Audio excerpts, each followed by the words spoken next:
അന്തർസംസ്ഥാന സർവീസ് നടത്തുന്ന സ്വകാര്യ ബസ്സുകളിൽ ഇന്നു മുതൽ പരിശോധന കർശനമാക്കും. നാഗാലാൻഡിലും അരുണാചൽ പ്രദേശിലും രജിസ്റ്റർ ചെയ്തിരിക്കുന്ന ബസ്സുകളിൽ ഗുരുതര നിയമലംഘനങ്ങൾ എന്നാണ് കണ്ടെത്തൽ.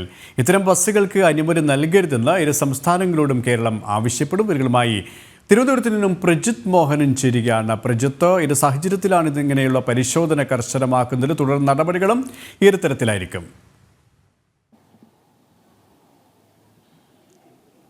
കെ പി, ഈ അന്തർ സംസ്ഥാന സർവീസ് നടത്തുന്ന സ്വകാര്യ ബസ്സുകൾ കേരളത്തിന് വെളിയിൽ കൊണ്ടുപോയി പ്രത്യേകിച്ച് നാഗാലാൻഡ്, അരുണാചൽ പ്രദേശ് തുടങ്ങിയ സ്ഥലങ്ങളിൽ രജിസ്റ്റർ ചെയ്ത ബസ്സുകളുമായി സർവീസ് നടത്തുന്നത് കുറച്ചു കാലമായി കേരളത്തിൽ നടന്നു വരുന്ന ഒരു രീതിയാണ്.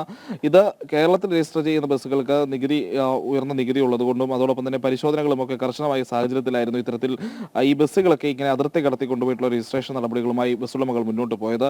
എന്തായാലും ആ വിഷയത്തിൽ പ്രത്യേകിച്ച് ഇവരുടെ നിയമലംഘനങ്ങളൊക്കെ പല സമയത്തും ചർച്ചയായതുമാണ്. അപ്പോൾ കല്ലട കഴിഞ്ഞ ദിവസം കൊച്ചിയിൽ വെച്ച് ഉണ്ടായിട്ടുള്ള അപകടത്തെ തുടർന്നാണ് ഇത്തരത്തിലൊരു പരിശോധന കർശനമാക്കാൻ ഉദ്യോഗസ്ഥർ തീരുമാനിച്ചത്. അതായത് ഈ ബസ്സിന്റെ വേഗപ്പൂട്ട് വിച്ഛേദിച്ചിട്ടിരുന്നതും അതോടൊപ്പം തന്നെ ടയറിനൊക്കെ ഉണ്ടായിരുന്ന തേയ്മാനം, മറ്റ് നിയമലംഘനങ്ങൾ എന്നിവയെല്ലാം പരിശോധനയിൽ കണ്ടെത്തിയതോടെയാണ് അന്തർ സംസ്ഥാന സർവീസ് നടത്തുന്ന സ്വകാര്യ ബസ്സുകൾ ഇതര സംസ്ഥാനങ്ങളിൽ പ്രത്യേകിച്ച് അരുണാചൽ പ്രദേശിലും നാഗാലാൻഡിലും രജിസ്റ്റർ ചെയ്തിട്ടുള്ള ബസ്സുകളിലെ നിയമലംഘനം കൂടുതൽ പരിശോധനയ്ക്ക് വിധേയമാക്കാൻ MVD തീരുമാനമെടുത്തത്. ഇതുമായി ബന്ധപ്പെട്ട ഗതാഗത മന്ത്രി അടക്കം നിർദ്ദേശം ഉദ്യോഗസ്ഥർക്ക് നൽകിയിട്ടുണ്ട്. ഇതിൽ പ്രത്യേകിച്ച് ഒരു സാഹചര്യം എന്ന് പറഞ്ഞാൽ ഈ പല ബസ്സുകളും ഈ നാഗാലാൻഡ് തുടങ്ങിയിട്ടുള്ള സംസ്ഥാനങ്ങളിൽ രജിസ്റ്റർ ചെയ്യുന്ന ബസ്സുകളൊക്കെ പല രീതിയിലുള്ള നിയമലംഘനങ്ങൾ ആ ബസ്സുകളിലുണ്ട്. പ്രത്യേകിച്ച് വേഗപ്പൂട്ടുകൾ വിച്ഛേദിച്ചിരുന്ന ഒരു സാഹചര്യം, അതോടൊപ്പം ആ ബസ്സുകളുടെ ചേസ് മുറിച്ച് നീളം കൂട്ടിയുന്നതും 2 മീറ്ററിലധികം നീളം കൂട്ടി അധികം ആളുകളെ കയറ്റുന്നു തുടങ്ങിയിട്ടുള്ള ഒട്ടനവധി വിഷയങ്ങൾ, നിലവിലുള്ള നിയമങ്ങൾക്ക് വിരുദ്ധമായിട്ടുള്ള ഒട്ടനവധി പ്രവർത്തനങ്ങൾ ഈ ബസ്സുകളുമായി ബന്ധപ്പെട്ട് നിൽക്കുന്നുണ്ട്. അപ്പോൾ ഈ സാഹചര്യത്തിലാണ് കൊച്ചിയിലെ അപകടത്തിന്റെ കൂടി ഒരു പശ്ചാത്തലത്തിൽ ഇത്തരത്തിൽ പരിശോധന കർശനമാക്കാൻ MVD തീരുമാനമെടുത്തത്.